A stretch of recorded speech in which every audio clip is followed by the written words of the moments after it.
മക്കത്തെ ജബലുകൾ കിടുകിടുത്ത് ശക്തനാം ഉമറിന്റെ വരവിനൊത്ത് ഹക്കുത്ത മുഹമ്മദൻ ശിരസെടുത്ത് ഇക്കയിൽ കൊണ്ടുവരുമെന്നു ഗർജിച്ച് ഉടവാളൂരിയെടുത്ത് ഉമറത കുതിരപുരത്ത് ഉശിരത കാണിച്ചിട്ട്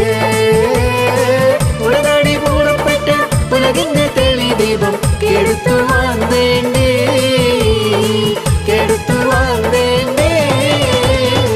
മക്കത്തെ ജബലുകൾ കിടുകിടുത്ത് ശക്തനാം ഉമറിന്റെ വരവിനൊത്ത് ഹക്കുത്ത മുഹമ്മദിൻ ശിരസെടുത്ത് ഇക്കയിൽ കൊണ്ടുവരുമെന്ന് ഗർജിച്ച് ഉടവാളൂരിയെടുത്ത് ഉമറത കുതിരപുരത്ത് ഉശിരത കാണിച്ചിട്ട്